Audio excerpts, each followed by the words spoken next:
Shabbat Shalom. My Torah portion is Acharei Mod from the book of Leviticus.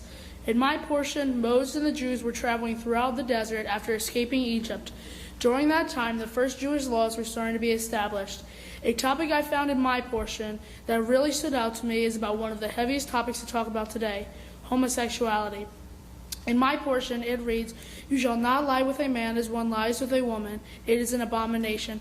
I disagree with that because I am a very strong supporter for equality in all forms and also for allowing everyone to love who they want and not experience discrimination for it. The definition of equality is a state of being equal, especially in status, rights, and opportunities. All people deserve the right of equality and should treat others equally. This includes racial equality, gender equality, religious equality, and marriage equality.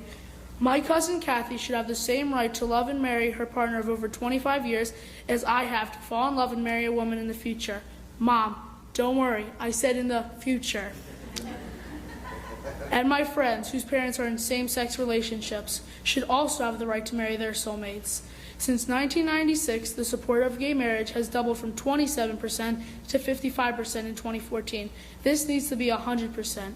As of March of this year, I am happy to announce that 37 states in the U.S. have currently legalized same-sex marriage, and that includes Pennsylvania.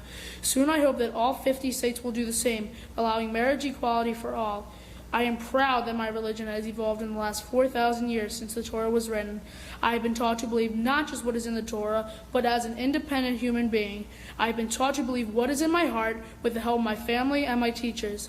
I have learned about kindness, tolerance, and the freedom to be who you are and be comfortable with yourself and your uniqueness. I feel that equal rights might bring the world closer to a more peaceful state. I think that even though this statement in the Torah may be outdated, we should still continue to learn from the Torah. So many of the teachings still apply to our beliefs in 2015. But we should understand that things have changed since the Torah was written, and though we may disagree with some statements, there are so many good teachings too. For instance, the Torah tells us in Leviticus chapter 19, verse 18, to love thy neighbor as thyself. Here it is teaching us to treat everyone equally. We also learn in Genesis chapter 1, verse 27, B'Tselem Elohim. This means that everyone is made in God's image, teaching us that we are all His children, no matter who people fall in love with or what they believe in. In closing, no one should assume that heterosexuals have more rights to marriage than any other human being. In a verse from a book my late grandfather, Dr. Wayne Diamond, wrote for me before he passed away, titled What It Takes to Be Free. Learn that assumptions are killers. When you make an assumption, especially related to whom a person is or what they're going to say, you are trying to extend your emotional comfort zones. Your assumption is actually being disrespectful of the other person, not appreciating the beauty of who the person is. You are also trying to force another to conform to your assumption. This will damage the unlimited possibilities for love to evolve, which cannot breathe in the faith of assumptions.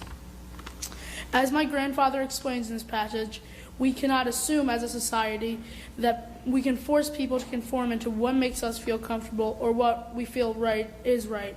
That includes the fact that heterosexuals should have no more rights to marriage or anything else because of who they love than homosexuals do. Trying to destroy someone else's comfort zone and ignore their feelings for our own is wrong. The main point here is about equality. It does not matter how many times you quote the Bible or say it's unnatural. We are all equal in every way. Shabbat Shalom.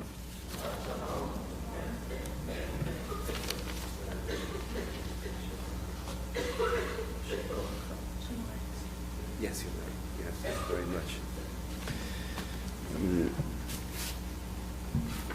Simcha Gershon, I will say this very personally, though in a public way.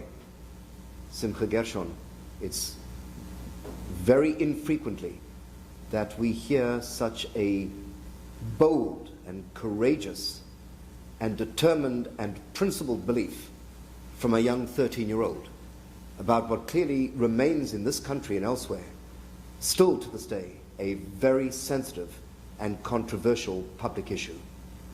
And so we, your clergy, commend you very, very much indeed for the beliefs that you have and for the principles that you've enunciated from the pulpit this morning. Kol hakavod. Kol hakavod.